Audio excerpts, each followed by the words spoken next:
Life has gotten more scary in some ways. It feels like the journey of authenticity, I guess, like that's something to speak to, especially when it comes to like embodying essence moving through one, right? There's this authentic expression that then comes forth, and sometimes that authentic expression is not what it disagrees with my self-image, or it disagrees with how I want to be perceived. And that's scary because then there's obviously this facing of rejection, or this facing of being misunderstood, or this having to face one's fears of being marginalized, or whatever they may be. I have all of those, I think. And so I find myself in a place of trembling. So often I'm having to be courageous to get over parts of myself that want safety and security.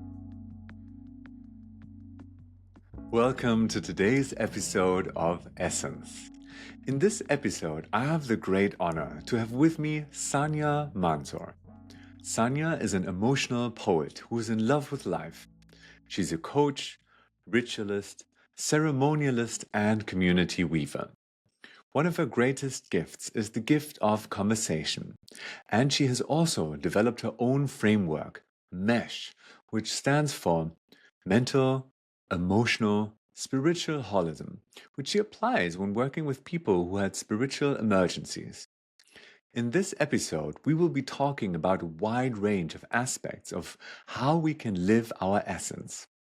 We cover topics such as what is essence, how essence and authenticity are correlated and connected. Sanya will be also talking about how prayer is supporting her in living her essence. And we'll be talking about the role of community. This episode is a really great episode, and I enjoyed the conversation so much. So, thank you, Sanya, for being here, and welcome to this podcast.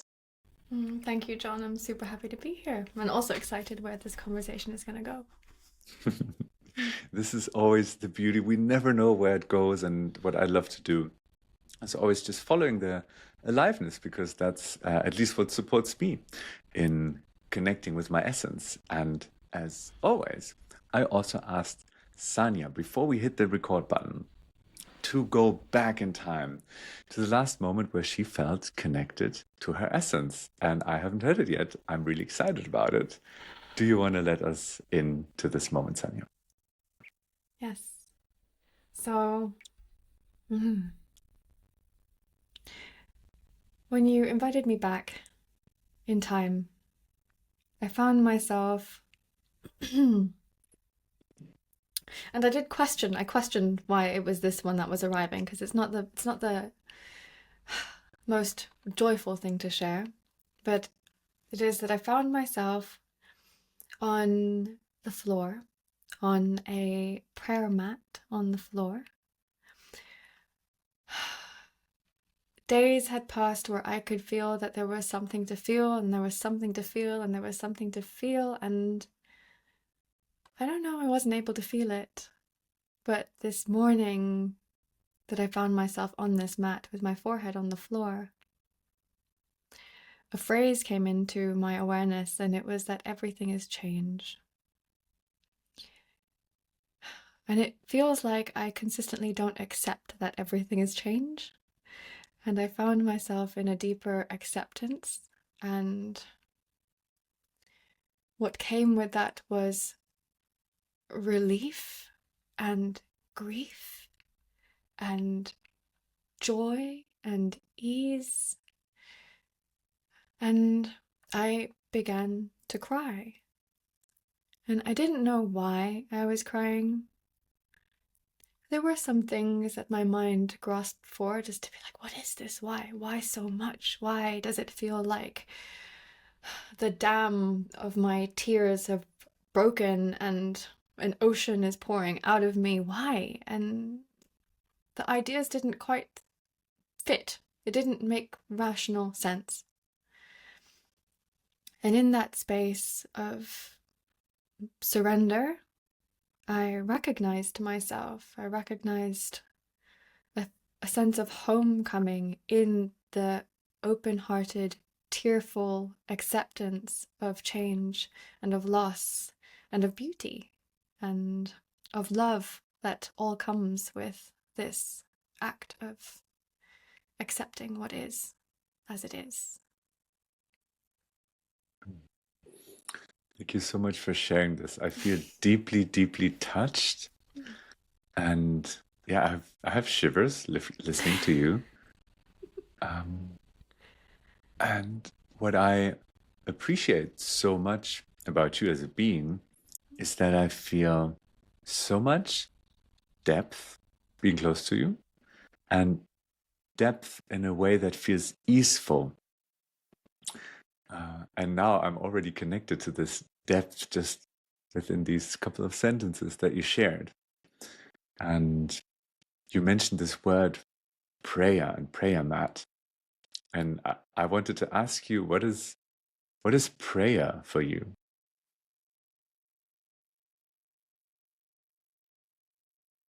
Prayer is something I forgot. I forgot it for so long. I ran from it for so long.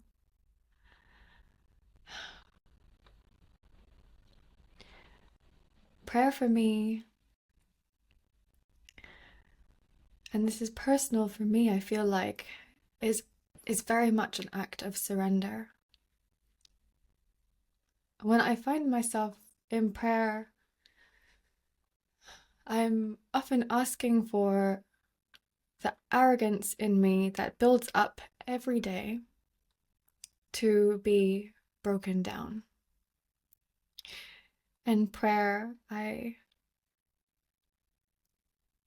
find myself in this position of having my forehead on the ground because it feels like this is one of the only acts that I can somatically do that actually allows humility to enter my system. And in that space, I begin to ask for things and to exclaim things silently. But I am asking and I'm exclaiming, and the things that I find myself asking for is help. Help in surrendering better, more often help in remembering what feels true, help for remembering to be attuned to what feels alive. I ask for forgiveness for all the ways I forget and all the moments I distort myself, and I distort myself often, I realized. And I find myself praying to become more available to what feels essential, to what feels truest, to what feels most alive, or just to life, just actually being more of widening my aperture for life to run through me rather than constricting it. And yeah, so prayer for me is this place that I find myself in. And more than anything, it serves as a way for me at the moment to break down my arrogance and surrender to life. Wow, beautiful. And for me, like the next question that comes up out of curiosity is, what would you say? How does prayer support you in living your essence?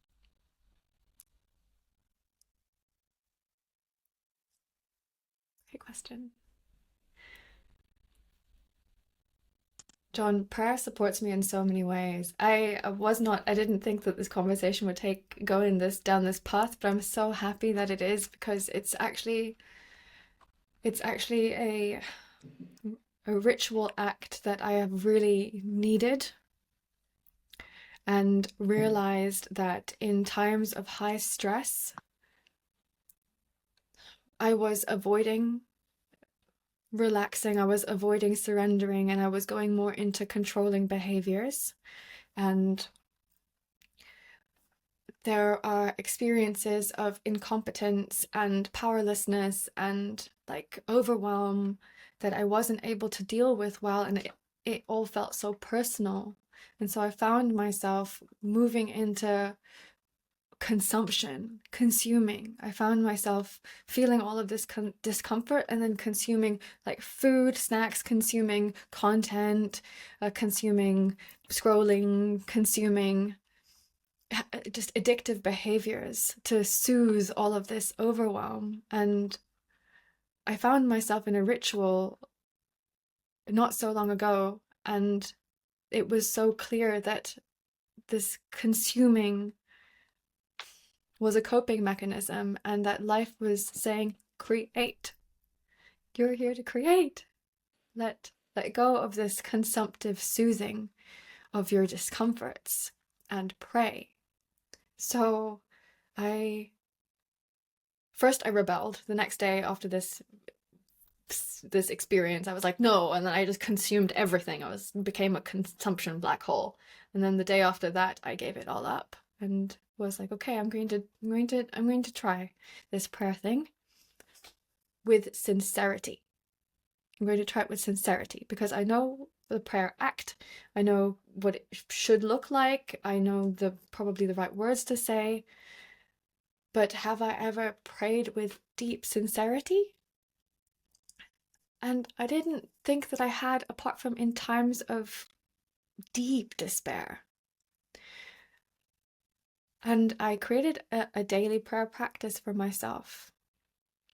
And it supported me in, as I said earlier, like widening my aperture for life, to begin the day with my forehead on the floor and saying, I surrender to you, life. Please give me what there is for me to receive, and take from me what there is to be taken from me, what is not for me.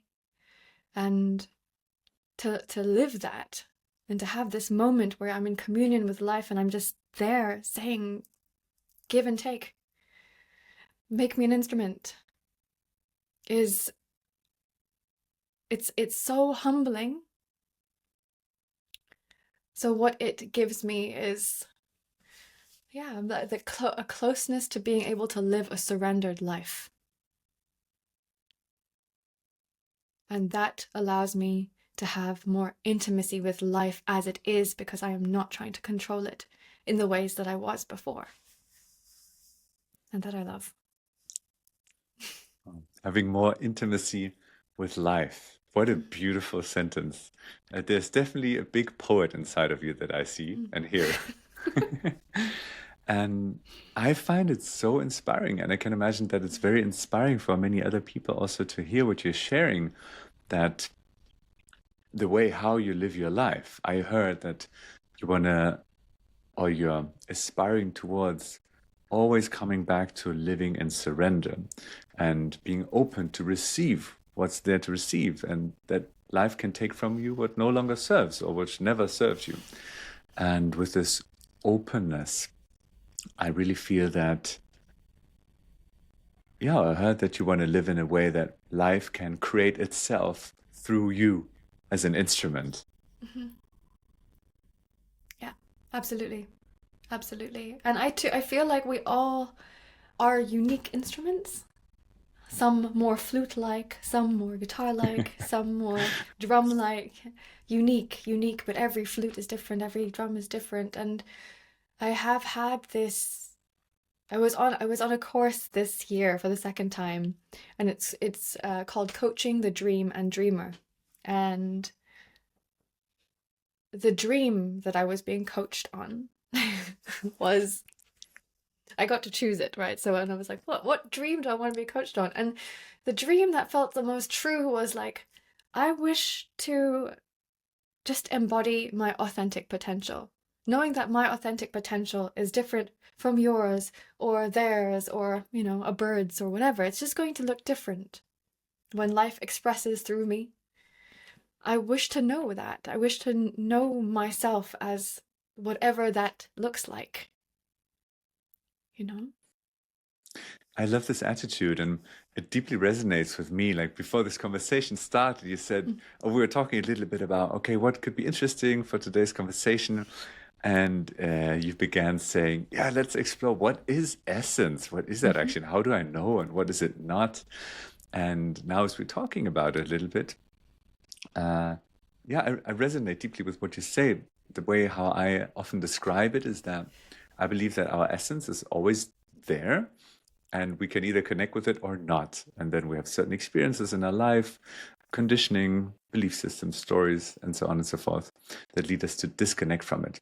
And what I also believe is that the more we open up and let life express itself through us, the more easeful we can live and the more authenticity we'll have. And this, I'm not saying that it's going to be always super pleasant, as you share in the beginning also stated that this is a, it's not about always being on the happy, jolly side of life and more on how little resistance can I have to life flowing through me, and how can I direct my antenna to receive what life wants to create through me. And I find this such a beautiful way to live. Not easy in moments because there's so much conditioning that we need to get rid of, so much of what not is our essence, and so deeply fulfilling and gratifying. That's how I experience it. This, yes, it just feels like life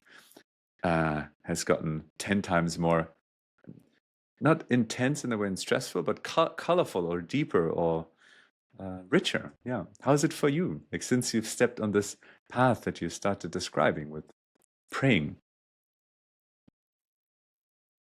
Life has gotten more scary in some ways.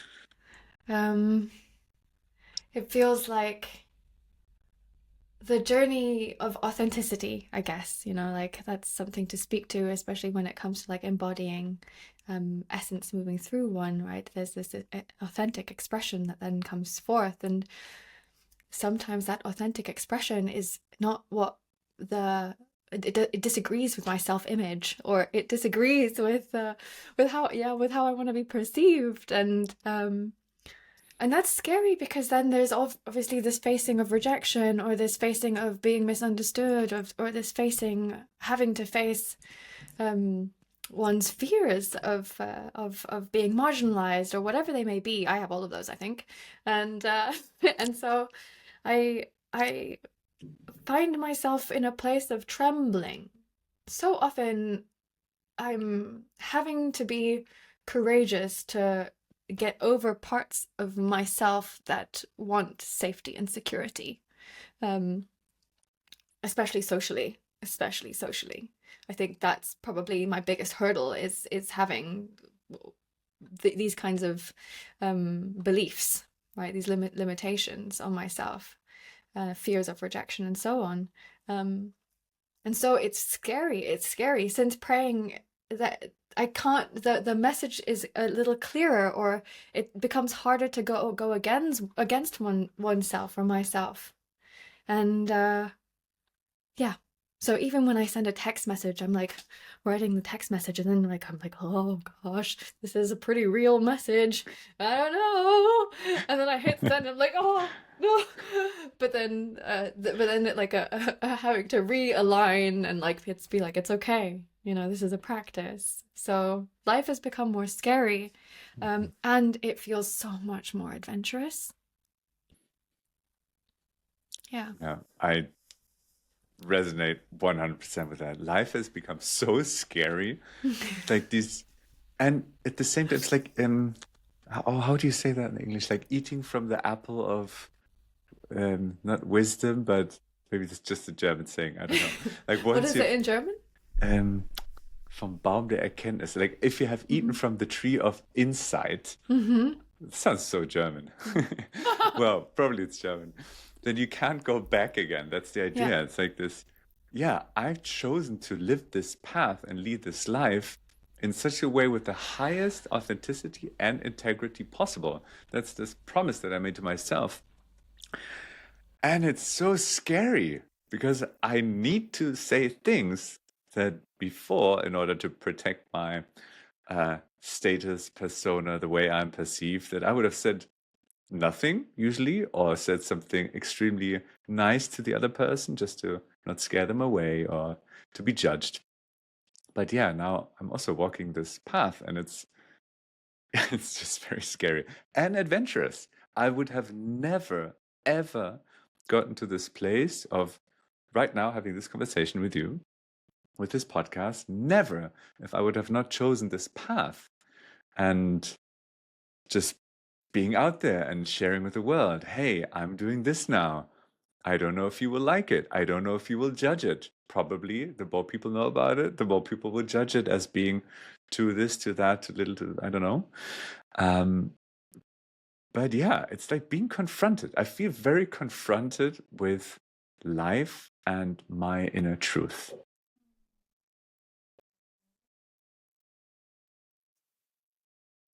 I wonder if it's the same for you. And I totally resonate with this sense of feeling confronted, confronted with life, confronted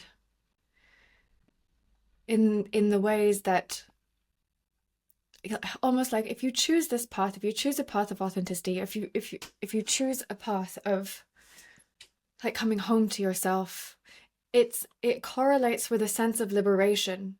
For me, at least, like I feel like slowly as I make my little steps in this direction, more and more energy, more and more, there's more and more freedom available to me because I'm no longer constricted by that little piece of self-image I was trying to uphold, or that good girl that I was trying to be, or that like pleaser thing. I'm no longer a captive of my limitations. And so in that, or my beliefs, or my kind of like the little Sanya that needs all of these affirming, validating, soothing things. And I feel freer. I feel freer. And that freedom also feels risky. And in this choosing of the path, this authentic path, I feel like it's like an invitation to consistently be shown where I'm off. Yeah. Yeah. Right? Like often uh, I will be in an experience and then I'll feel myself like go against myself, and it's so loud when it used to be subtle before. But now if I say something that I actually am not fully behind, afterwards I'm like, whoa. Whoa. Like I can't get away with that uh, anymore to the extent that I totally could before. I lived my whole life getting away with it, you know? So, Yeah, like when I was listening to you right now, a very specific situation came to my mind that I had a mm-hmm, couple of days ago. I was visiting my parents, and at the end of last year, 2024, a friend of mine had shared her morning routine with me mm-hmm, because I said I want to feel like fitness in my body. I want to feel fitter in my body. I just want to feel better, stronger.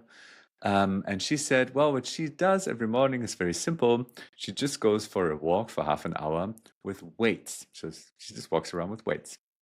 I'm like, okay, I'm going to do this. I'm going to try this. So I was in this little, very Bavarian, very traditional village and stepped out of the door with my two weights in my hand on the 1st of January, doing something new in this new year. I was walking around, and then there's only one crossroads in this little village. I was standing there, and uh, like a guy, I think he came out of his house or something like that. So he saw me with these two weights, and he gave me a surprised look, like, whoa, weird guy with long hair, two weights in his hand on the 1st of January.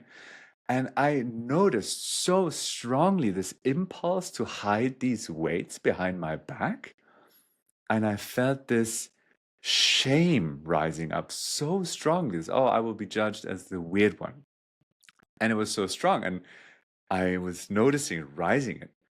And, and then this thought popped up, this is so weird. Why would I feel so much shame just because I'm walking around with two weights in my hand? And when noticing it, then I made this decision. I felt confronted with my fear. And then I made this decision of, no, I want to care for myself this part of caring for my health. So I don't want to feel ashamed. This is my truth. I'm going to continue walking with my two weights and do my little workout and come back again.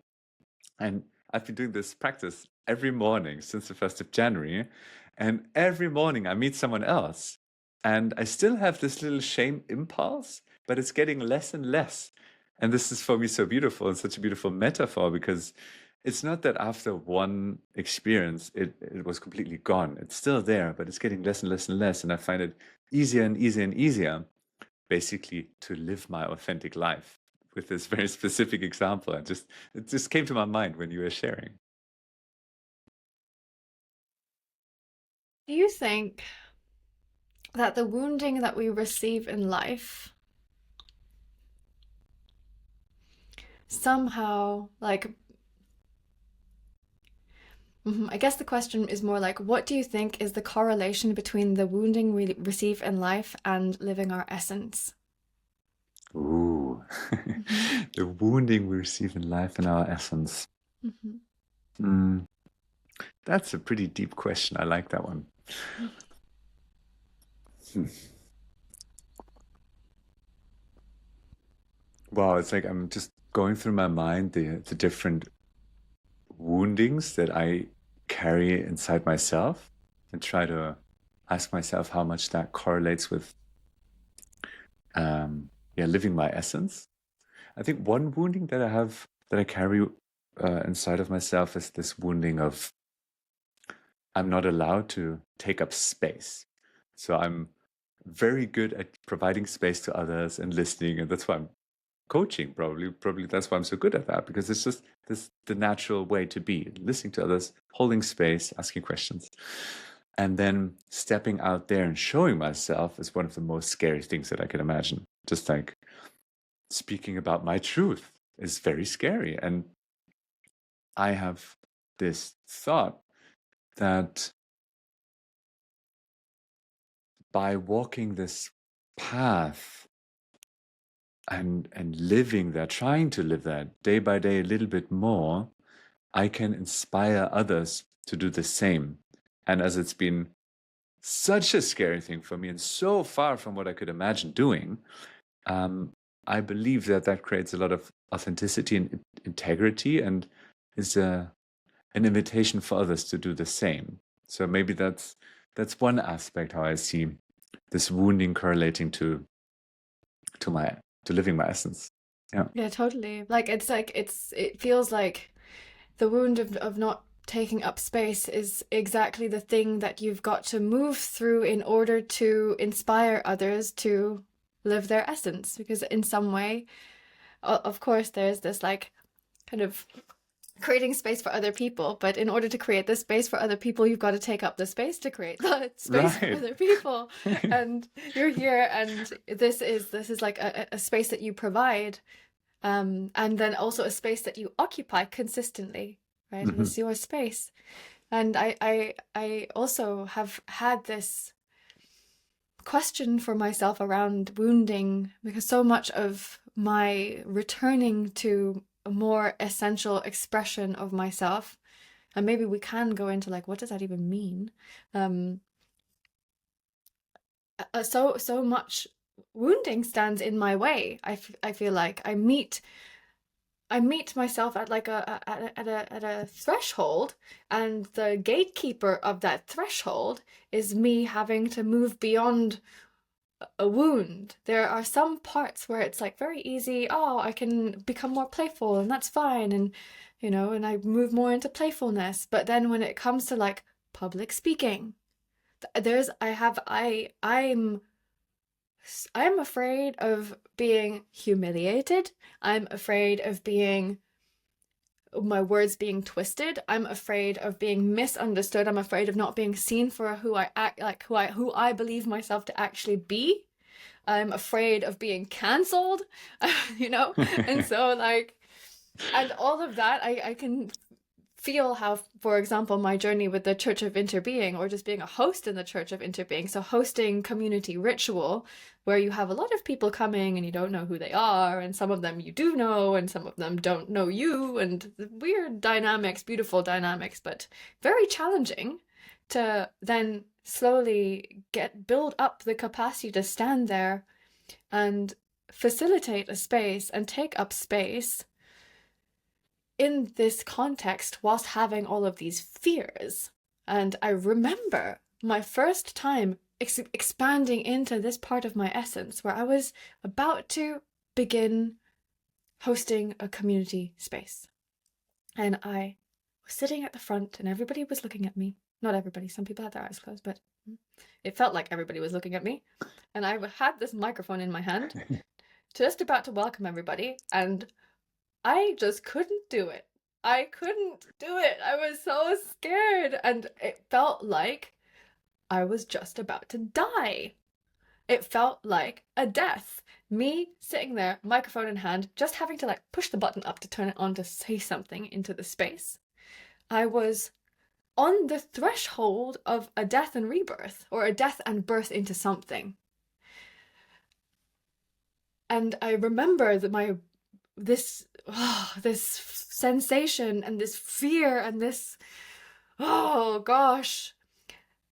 And the room was so quiet. And the moment I said something, I died. And then I had to keep showing up and keep going through these little deaths, as you said, like slowly, slowly as you shared with the weights, for example, that it gets less and less each time. This hiding, or this whatever it may be, being captive to the mechanisms that create a social acceptability of whatever we might be believing is more socially delicious. And I have a lot of these threshold guardians, where it's like, meet your wounds now. You're here, and it's like, okay, you want to up level into more of your into creating space more in your body for essence to move through you, then you can't get through it without facing your wounding. I can't. Yeah, when you were sharing, I was literally holding my breath, like, did you say something in the end, or not? What happened? And it's like this, I really feel this also, this fear of I'm gonna die. It really feels like that, right? If I'm gonna do this, this is gonna be the worst thing ever.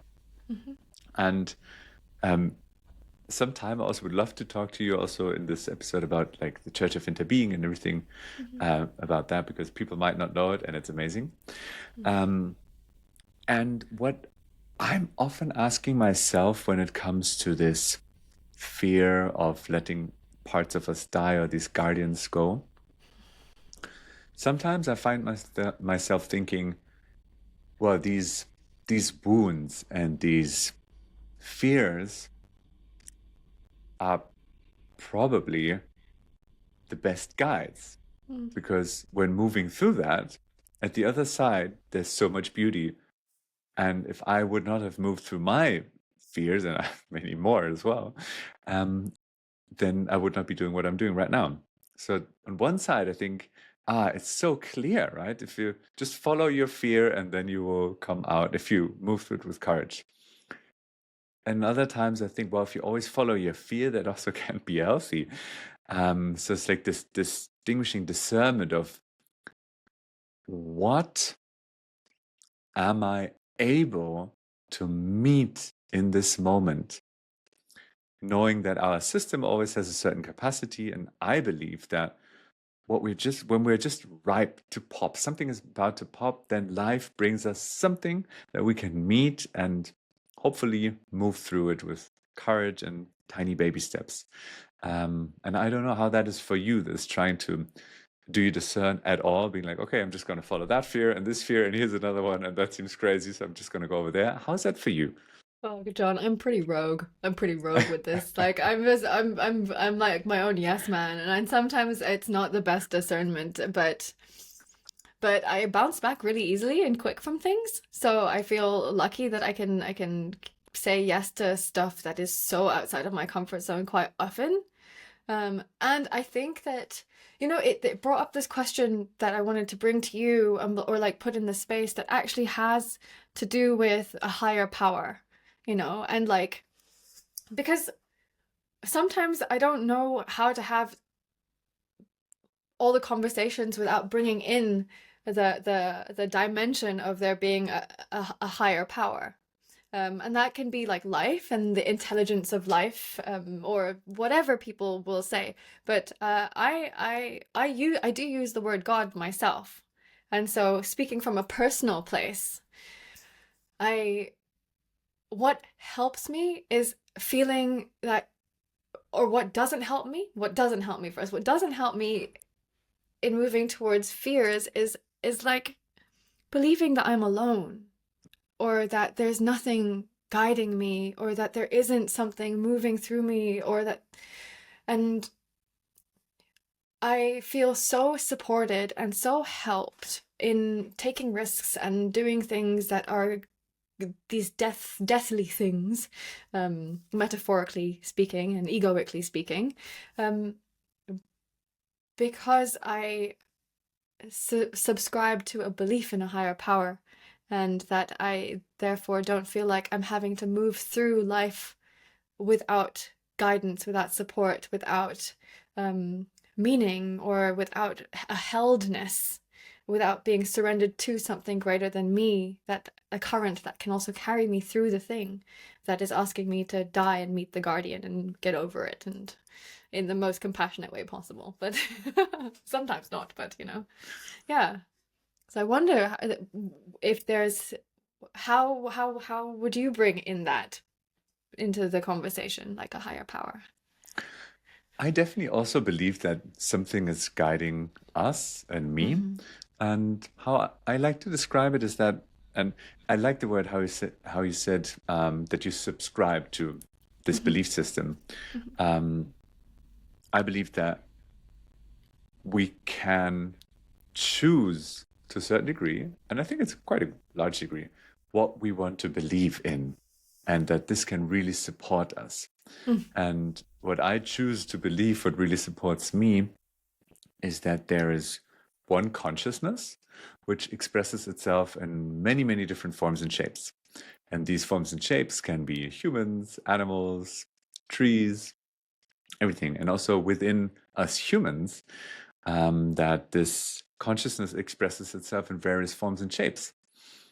And this consciousness, I also like to link it to essence, that there's this one bigger essence. And each of us have their own unique flavor and expression. And I believe in that because it supports me in trusting that this expression of consciousness or essence is meant to be and has such a high intelligence. If I look into nature, there's nothing that I could create. If I look around, this is this massive intelligence. So I believe that this intelligence is way higher than my intelligence. And if I can tune into that other intelligence, this consciousness, then I can be part of this larger movement, of this larger expression. And that comes also to what you were mentioning, to surrendering in to what wants to happen, and to cultivating the skill of really deeply listening of what is it that wants to express itself through me, or what is it that wants to be created through me. And I ask myself this question very often, actually on a regular basis. Why is this happening now? What is my part in this play? And yeah, what wants to be, yeah, said through me or asked through me. And that also, in giving me this sensation of trust, gives me more ease in my life, because I know that I don't need to think about everything and have solutions for everything. It puts me more into this position of just listening and knowing that there are already some signals coming my way, and I just need to tune into with my little radio system to be able to hear them. That's what I believe in, and it definitely supports me in moving forward. Yeah. And then, so this you shared about there being this like one greater intelligence or essence, and it brought up this question for me, like an inquiry around, does this one greater essence, so is essence all the same? Like, is essence itself, like the quality of essence, does that ever change flavor, and that the expression of essence is the changing of the flavor? And could that, I'm providing a framework, I'm trying to work with I a love framework, it. so Yeah. could it all just be essence, and then the expression of the essence through a blueprint is like authenticity? So Yeah, is it that essence expressed in its truth is authenticity, but is essence different, or can essence ever be different? I love this inquiry. This is so beautiful. Yeah, I'm asking myself all this time these questions, and every day I have Mhm. different answers or ways of seeing it. Right now, when you asked the question, I was drinking from my glass of water, and this Mhm. analogy popped up. So, if essence is the combination of molecules in water, then this can have the expression of water or ice or clouds. So, and this is the first time that I think about it in this way, so it's beautiful that you bring that up. Mm. I do believe that there's this one core essence, and all these different expressions are, on one side, kind of what is asked for, what is wanted to be seen or created, and on the other side, also just pure beauty. If I look around in nature, sometimes I ask myself, what is that for? And it's just beautiful. I also believe that life creates itself because of beauty, just to celebrate life and itself. And there's a lot of intelligence and function in it. And I also think that it's about this authentic expression of beauty, not diminishing its beauty. Like also trees in autumn also don't decide after day two, well, it's actually a little bit too colorful. Let me turn it to gray tomorrow. It's just like they dare to express themselves authentically in all their beauty. And that's what I love about it. And I also like the way how you asked or connected is the expression of essence, authenticity. I like that. What else is going on in your mind right now? I see that there is something bubbling. It has to now I'm kind of like on your beauty train, and I have this The question beauty around train. I love it. what about things that we are conditioned not to find beautiful? So how do we know how what what what is what is beauty? And are we conditioned? Do we even have the capacity, considering how we are conditioned in this kind of modern world, to perceive beauty as it is?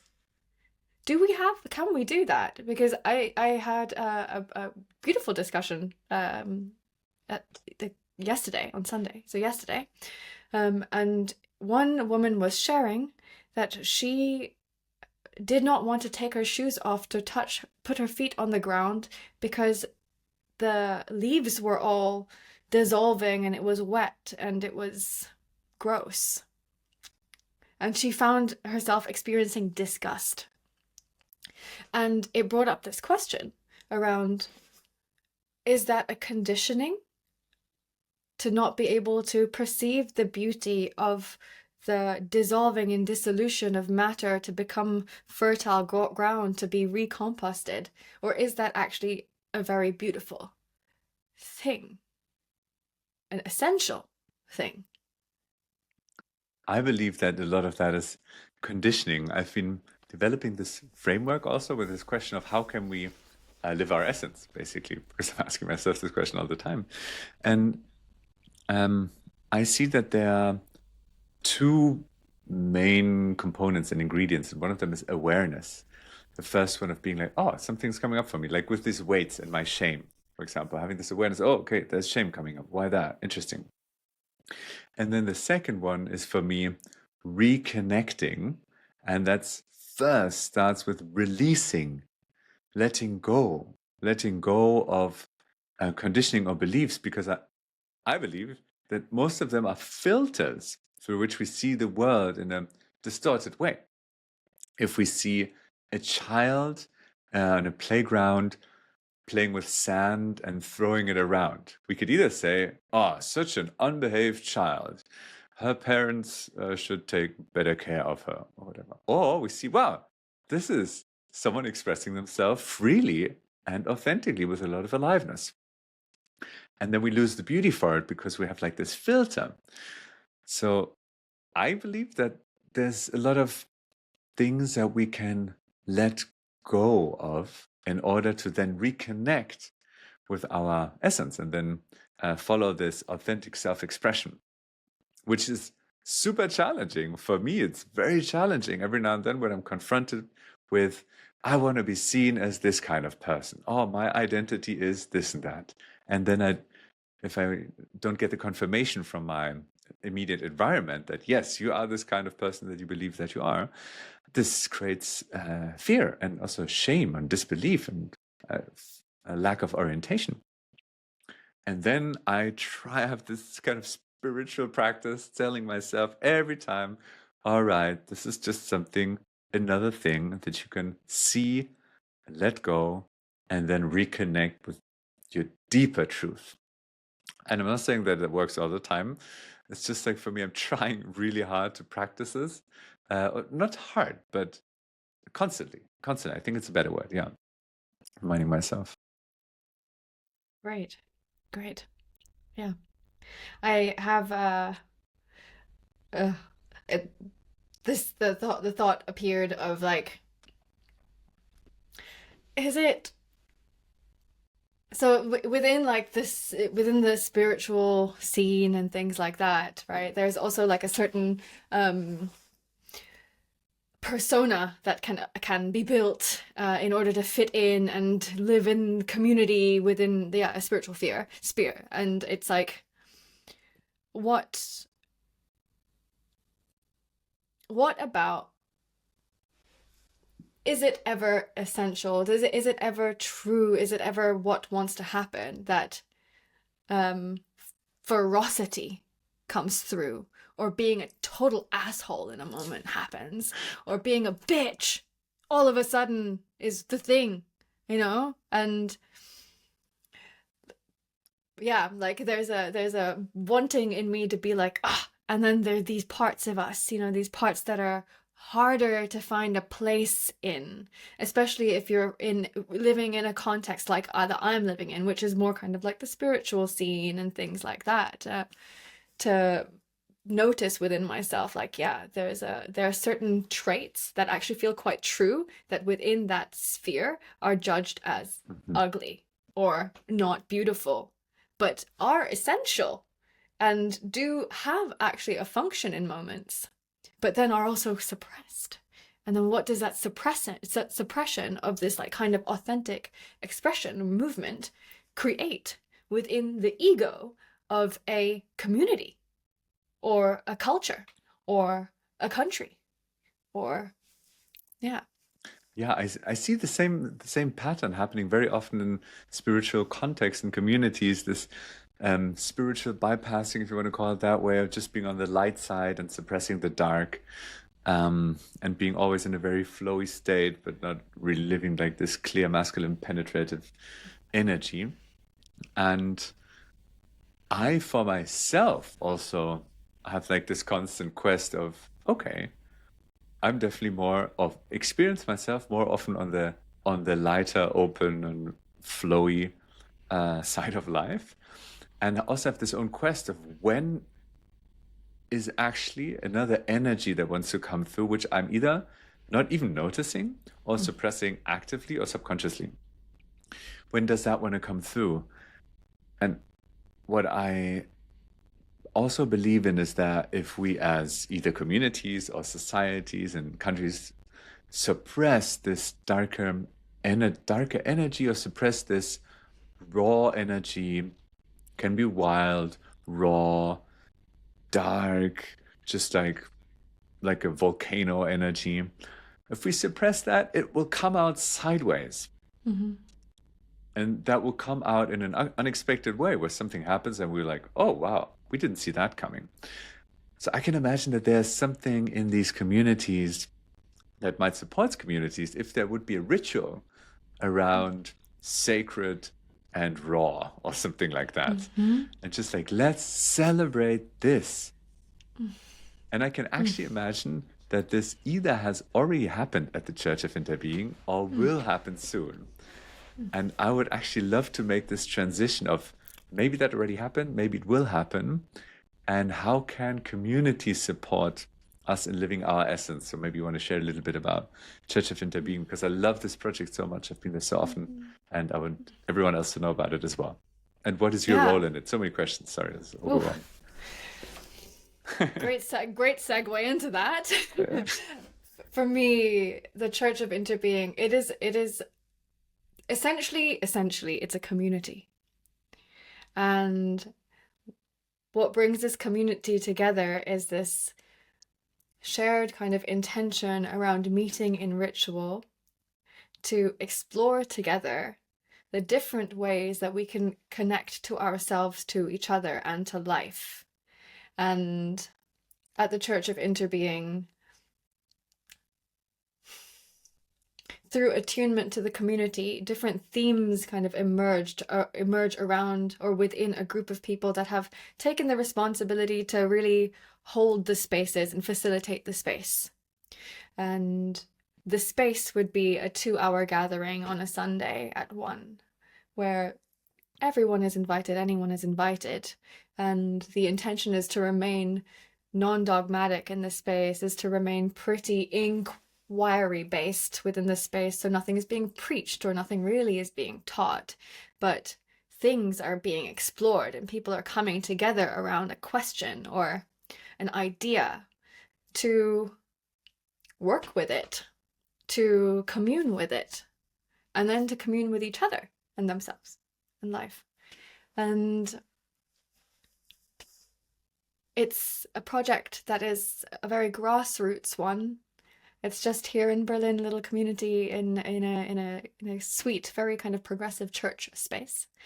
And it's grown so slowly and organically and sweetly.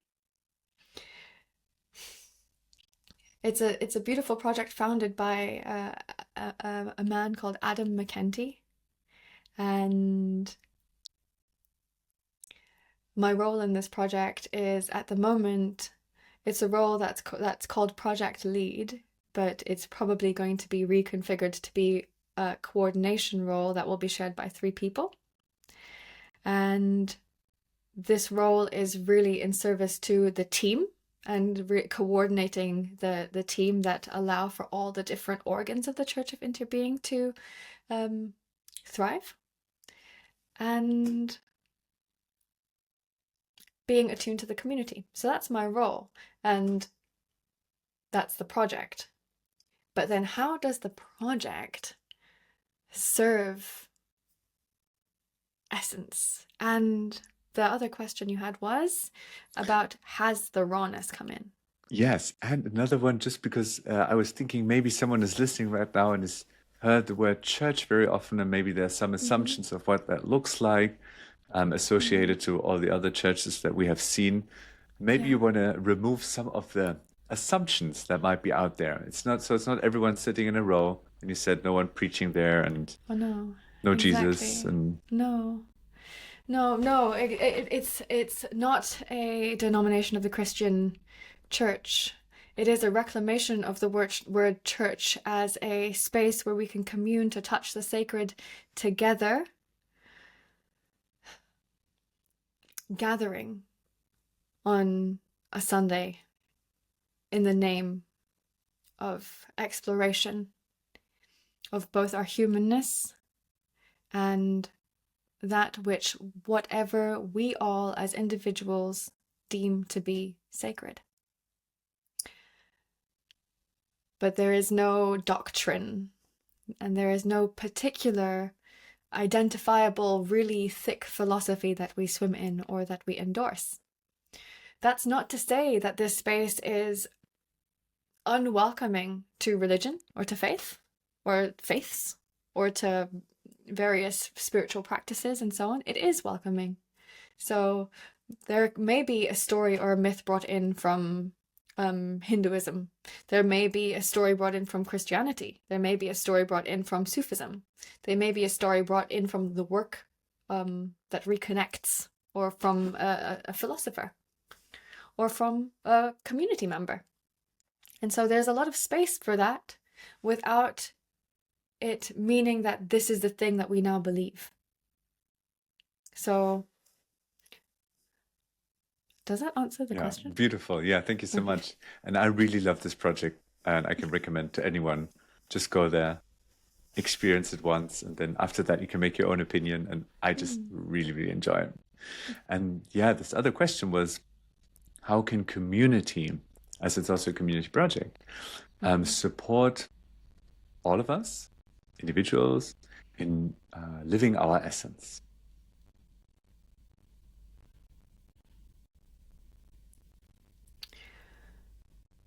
That's not an easy one, because community is a social space. Community is a place also where a lot of our strategies to avoid our essence can come out. Like, so it's tricky. It's tricky to create that within community. Aside from having certain values and principles kind of be established within the community space. And for one, what's unusual about this space is that the primary meeting point is around ritual and is around connecting, is around connection to oneself and then to each other and to life. But really, really exploring how it is that we are the subject through which everything is related to.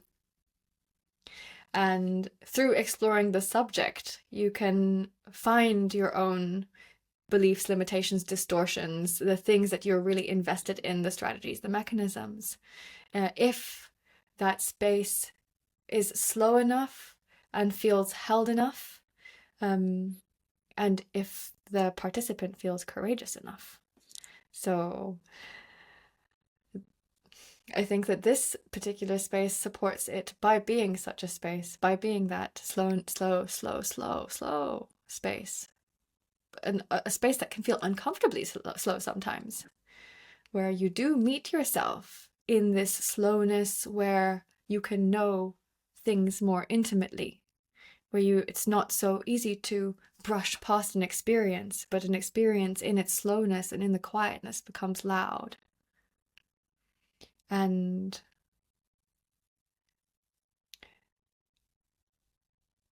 the facilitation has also got to represent either that depth or that connectedness or intimacy or that vulnerability as a permission or as an invitation. And so it then kind of almost becomes magnetic to people that resonate with that feel aligned with this kind of space and what is being put into it, and therefore what is also being generated within it. And this space creates the opportunity to dialogue with each other, having kind of more controlled dialogues where there's a question put in, there's a time frame for that question, which has been led up to with a meditation and an embodied practice to explore whatever's going to be explored in that question. And so this kind of honesty is promoted through the ritual arc or of this kind of collectively held communal experience. And so there is always the intention there to create that depth of being able to meet oneself and to meet the other from a really, really true place. And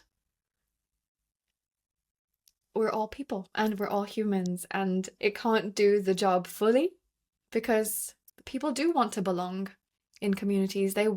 People do want to be accepted and so on. And so this community can simply do its best to allow the foundation to be connecting on an authentic level. But whether or not that happens all the time or can happen all the time is uncontrollable. Yeah, I've been so often in that space, and I really appreciated the facilitation with such diligence and slowness and care. And I've been experiencing that really allowed first everyone to connect with themselves and then with one another if they choose to. So I truly believe that community can serve all of us in connecting with our essence. For one reason, because we will meet our triggers and projections and all the stuff that we throw out there in the world. If we have people around us, we will see what we attack in the outside. And that will always lead us towards a question like, okay, what is it inside of me? What am I judging? What is my story? What did I put in the shadow? And so on and so forth. So I think that's one important aspect. And if that is held in a way where consciousness is present, that it can be seen, observed, and just like, oh, now this is playing out. Interesting. I'm running this story, and my impulse is actually to do this right now. This is so interesting. Then this can become a path towards what I also shared before, reconnecting with the deeper level inside of us. So like bringing this stuff up, which it comes naturally when being with other people, having the consciousness and awareness that it's happening, and then being able to let go of some older story and reconnect with like our deeper truth, I think is such a beautiful power of community if we come together in an intentional way and not avoid or consume our way out of the feeling of the uncomfortable, but actually bringing awareness and then meeting it with love, with openness, with kindness, and with slowness. Love that, John. Beautifully articulated. Mm. Mm. Mhm. Thank you, thank you. Yeah, I enjoy this so much in sharing that experience also with other people. And what I love to do is invite other people and connect with themselves. And yeah, so I recommend everyone, please go to the Church of Interbeing. Yeah, Well, please come. Please join us. It's in Berlin. And perhaps you could link it below, John, definitely, I will. in Yeah. the amazing. That would be So fantastic. I feel that our conversation is naturally right now coming towards a close, and I have two more questions for you. One is Ooh. the unanswered question: is the rawness? Has there been a format for raw, sacred and raw at the Church of Interbeing or not? Will that still come? So this is one open question. The other one I ask afterwards.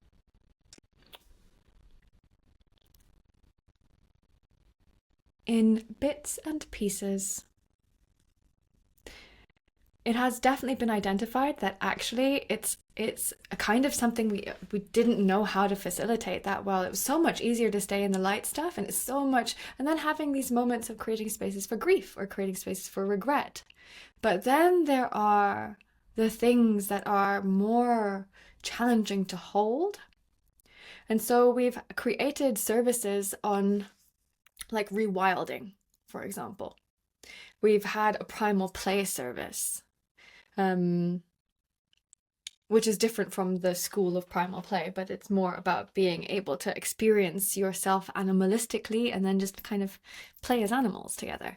And so little pockets of that kind of space, but there is actually a lot of space to grow more into that and serve that part of humanity, or the community from a more honorable place, a more kind of like acknowledging that aspect of humanness that does unlock parts of our essence that we often would probably avoid, not have space for.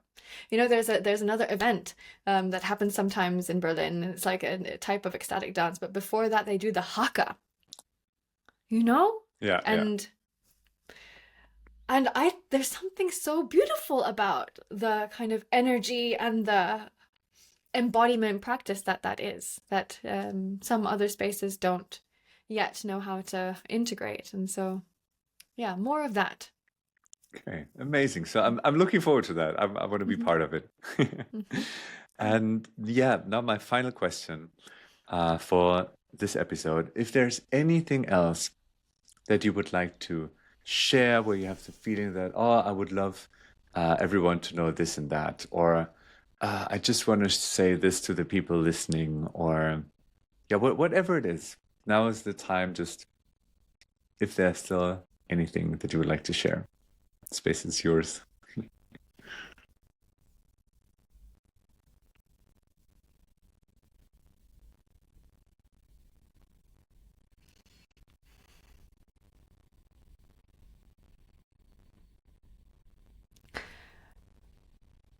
Dear people, I encourage you at least one time a day to put your forehead on the ground. And with your forehead on the ground, just wait until you feel this sense of reverence, a sincere reverence for life, and see what happens.